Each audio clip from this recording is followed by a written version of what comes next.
Troisième partie, l'entendement et la psychologie morale. Dans les diverses formes de démonstration de la loi naturelle que l'on vient de décrire, la raison met en forme l'expérience. Malgré les évolutions de Locke, nous sommes parvenus à saisir les procédures de cette mise en forme et les fonctions de l'entendement dans la démonstration. Mais il reste que l'entendement ne sert pas seulement dans la démonstration de la loi naturelle. Il donne forme encore aux idées de réflexion et produit une psychologie morale que Locke étudie pour elle-même, indépendamment de son utilité dans la démonstration. L'entendement devient ici source de liberté, en face d'une volonté source de déterminisme. Les deux capacités sont alors situées l'une face à l'autre, et dans cette psychologie morale, l'idée simple du plaisir est mise en forme par un entendement qui n'a plus exactement le même statut que celui qui mettait en forme l'expérience sensible. Depuis la fonction critique et analytique de la première partie, jusqu'à la fonction justificatrice et synthétique de la seconde, l'entendement était le tout de l'esprit humain. Il en devient ici une partie seulement. Il s'oppose à la volonté comme la capacité spéculative à la capacité affective. Cette situation est source d'aporie que nous allons examiner. Difficultés qui ne sont pourtant pas neuves. Les rapports entre le bien et le vrai posaient déjà une question de même ordre. Chapitre 11. Liberté et entendement. La démonstration de la loi morale universelle et l'analyse du choix moral individuel ne sont explicitement distinguées que dans les réponses aux objections. Je crois avoir montré que dans les chapitres précédents, pourquoi l'intérêt de Locke glissait d'une question à l'autre, et pourquoi il s'agissait pour lui d'une même recherche de la relation entre la particularité d'une expérience et l'universalité d'une obligation. Dans cette analyse, la raison nous est apparue le pivot de toute solution. Si pour la clarté de l'exposé, l'on accepte de distinguer l'analyse du choix moral individuel et de s'y arrêter maintenant, c'est pour retrouver la même notion centrale. L'entendement y est condition de moralité. Mais pour le montrer, il va falloir affronter un tout autre type de difficulté que celle des chapitres précédents. Là-bas, l'évolution de Locke posait la question de la démonstration du système moral, et la solution naissait d'une extension du sens de raison. Ici, l'évolution de Locke va consister à chercher une impossible solution à l'aporie de la liberté. L'entendement est condition de liberté, donc de moralité, mais on ne voit pas comment l'insérer dans la suite du déterminisme qui est issu du désir. Faute d'une solution nette au problème du choix moral, nous y gagnerons au moins une conception plus nette de la fonction qu'il fait jouer à l'entendement dans sa pensée. Je souhaite montrer dans ce chapitre que l'agnosticisme-nominalisme de Locke lui fournit un lieu pour la liberté, l'ignorance. Mais ce même agnosticisme-nominalisme l'empêche aussi d'adopter la vision classique des rapports entre entendement, volonté et volition, ce qui sera étudié dans le chapitre suivant, si bien que du fait de cette ignorance, le lieu de liberté demeure spatialement ou temporellement à côté du lieu ou du temps où s'exerce la volonté et son déterminisme. Locke ne parvient pas à expliquer totalement comment des facultés qu'il a distinguées peuvent néanmoins former un seul entendement, un seul être humain, et coopérer en un seul acte raisonnable, libre et voulu. Le schéma de la progression qui va suivre est ainsi tracé. La liberté, l'ignorance, la motivation nous mèneront à l'examen des multiples rapports entre les trois capacités, entendement, volonté, liberté. Deux instances, le désir et l'euneisines, seront introduites par Locke pour tenter une solution. Une troisième figure de l'entendement apparaît, non plus l'entendement qui perçoit passivement, non plus l'entendement qui raisonne, mais l'entendement qui suspend le déterminisme de la volonté. 1. Les circonstances de la réflexion. Si l'entendement est lié à la liberté et à la morale, c'est que l'examen individuel est pour Locke le principe des principes, celui qui ne peut être questionné. Grâce à l'examen, l'homme est apte à se sauver, car dans l'exercice de ce pouvoir d'origine divine, l'homme réalise sa moralité bien plus que dans l'accomplissement de tel ou tel devoir précis.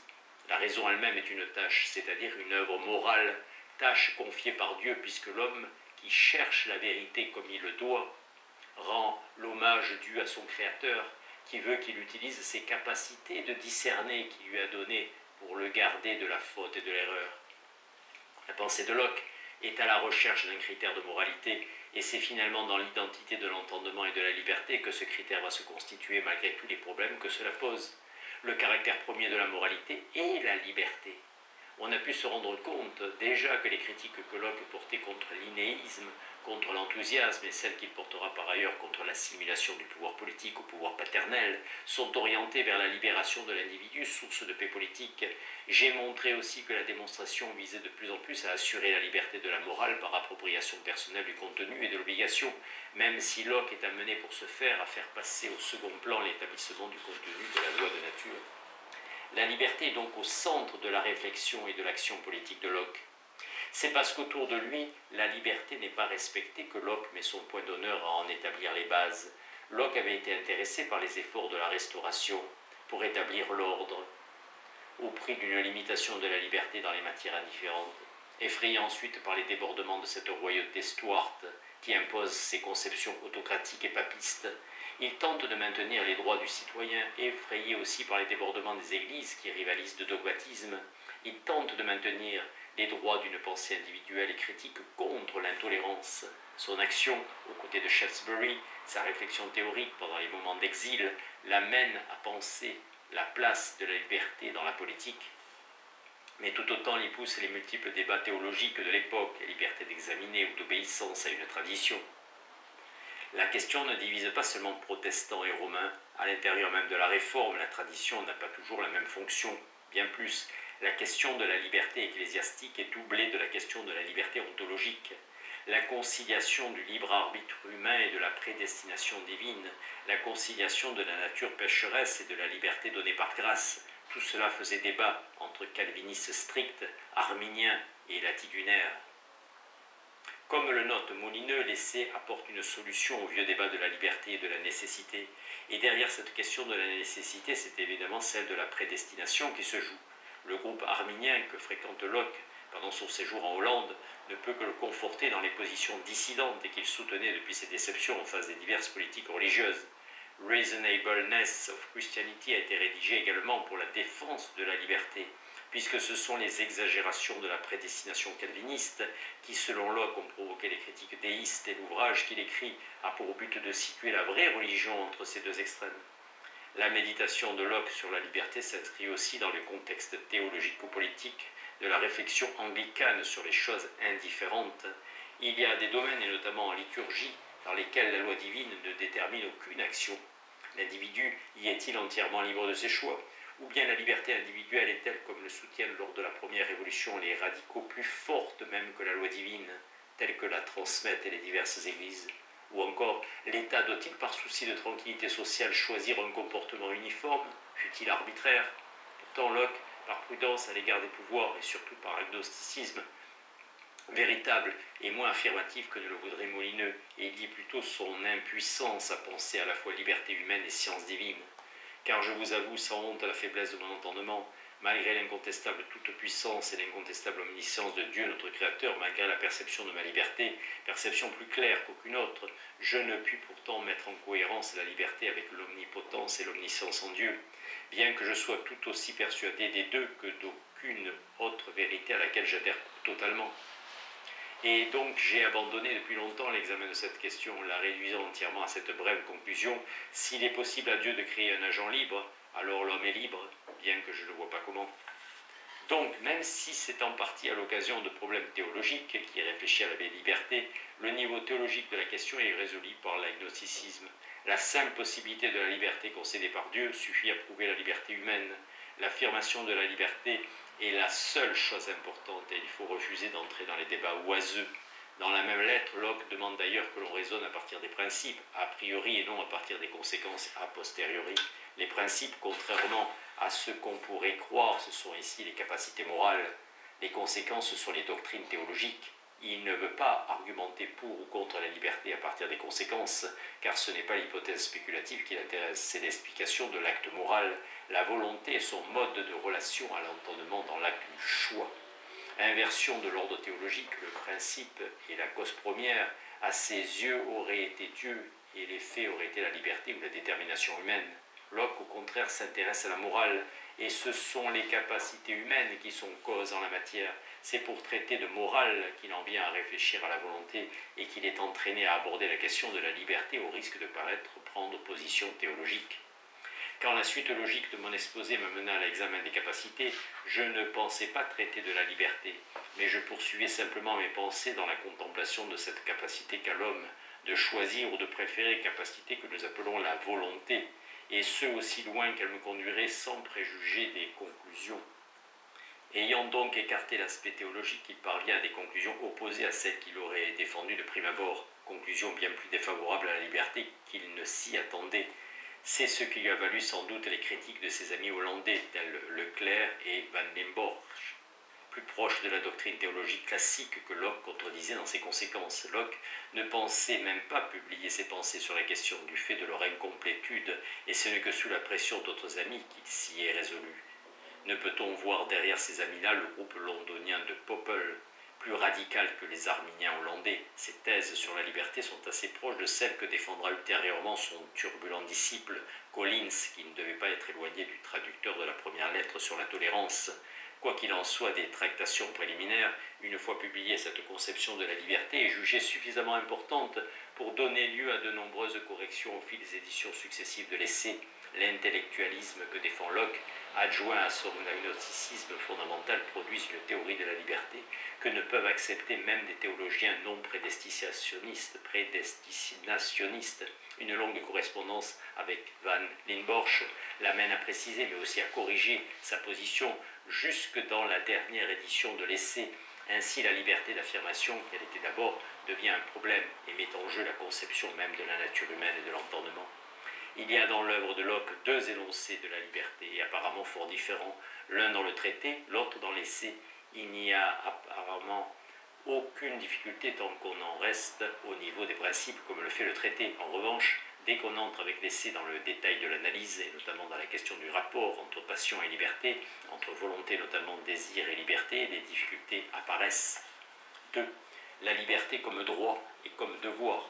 Le deuxième des Treaties on Government pose en principe la liberté naturelle de l'homme. Il s'agit d'un droit fondamental, indépendant de sa réalisation effective, conforme à la conception de ce qu'il est convenu d'appeler l'école du droit naturel. Ce qui paraît intéressant à plus d'un titre, c'est l'insistance sur le lien de la liberté humaine et de l'acte créateur de Dieu.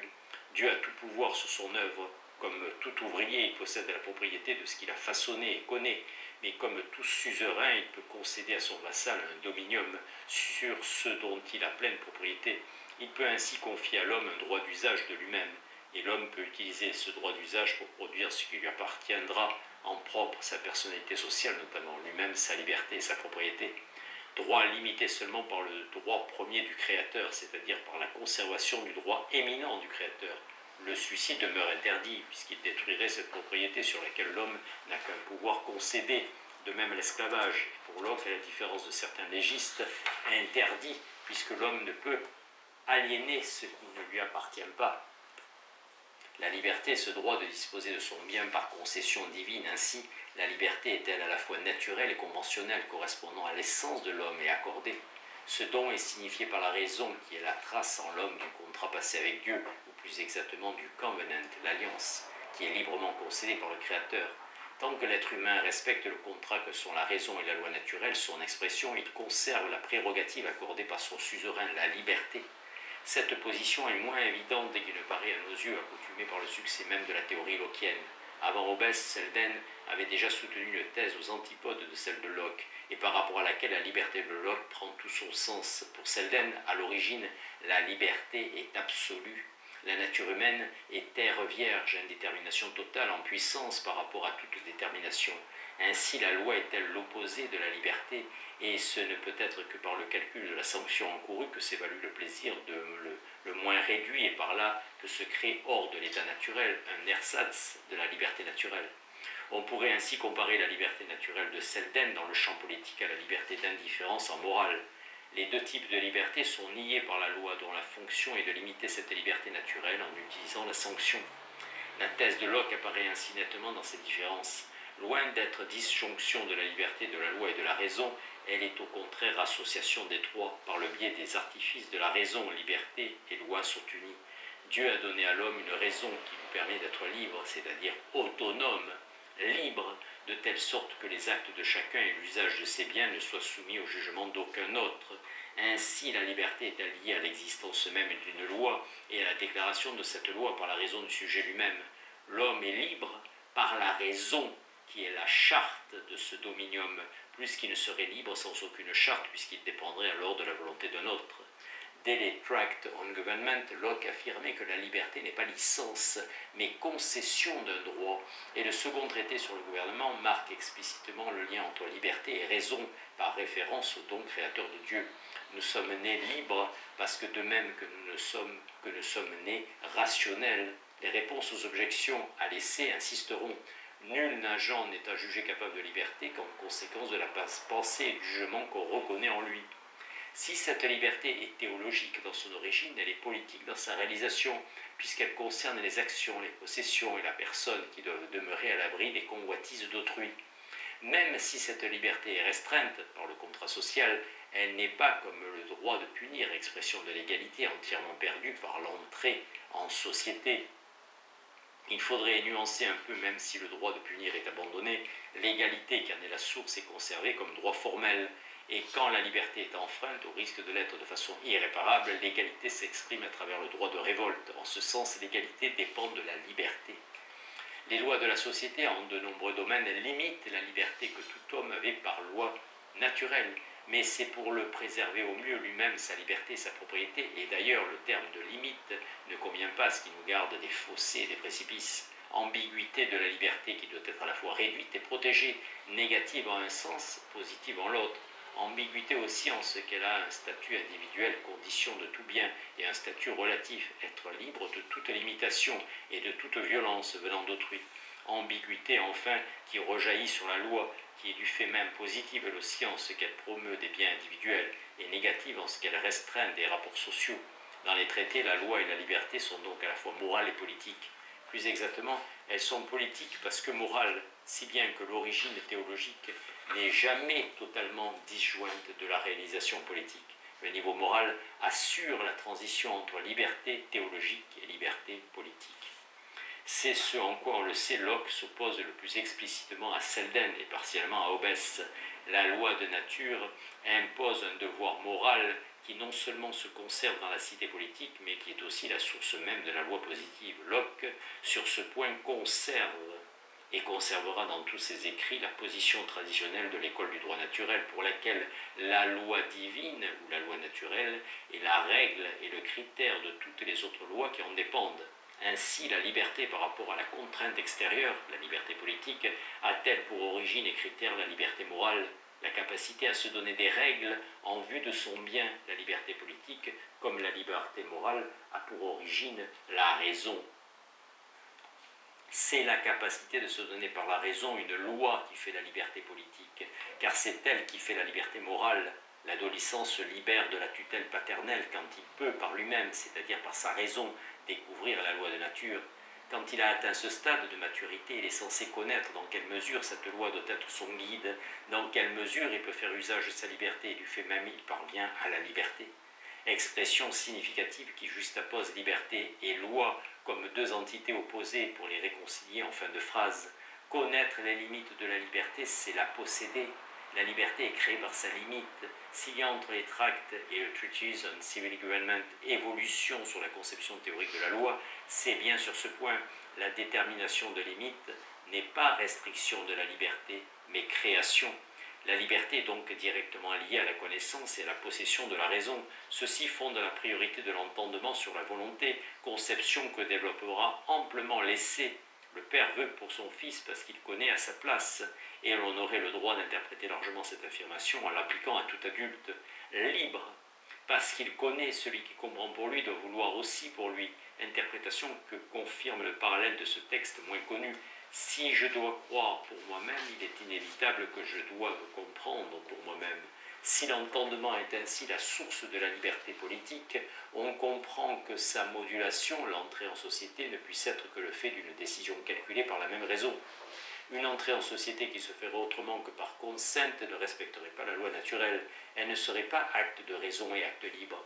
La liberté politique ne peut être que le fruit d'une liberté ontologique, le fruit d'une raison nécessairement individuelle. D'où la nécessité de repenser tout état comme le fruit d'une synthèse fictive au cours de laquelle le calcul de l'entendement a été au moins implicitement l'élément moteur. Seul un tel état est moral, puisque fondé sur la liberté procurée par la raison. Quand on passe de l'analyse conceptuelle à l'articulation du jeu psychologique des trois pouvoirs, les difficultés apparaissent. Dans l'essai, ce point fera l'objet d'une étude fouillée mais inachevée. Dans le traité, en revanche, les deux considérations sont simplement juxtaposées. D'une part, la nature humaine et la raison définie du point de vue de Dieu, d'autre part, la naissance de l'entendement chez l'adolescent et sa libération de l'autorité paternelle, liberté donc progressive et accidentelle. Ces deux thèmes ne sont nullement accordés. Il s'agit de la juxtaposition dissonante de deux visions, l'une théorique définissant une nature idéale, l'autre concrète, tendant à trouver dans la réalité confirmation des principes dégagés par l'analyse théorique. Le factuel témoigne seulement d'une liberté progressive, limitée et incertaine, alors que le conceptuel définit l'homme comme être de raison et de liberté. Le traité sur le gouvernement n'a pas thématisé la distinction entre le mode mixte et l'observation empirique du jeu des pouvoirs comme le fera l'essai.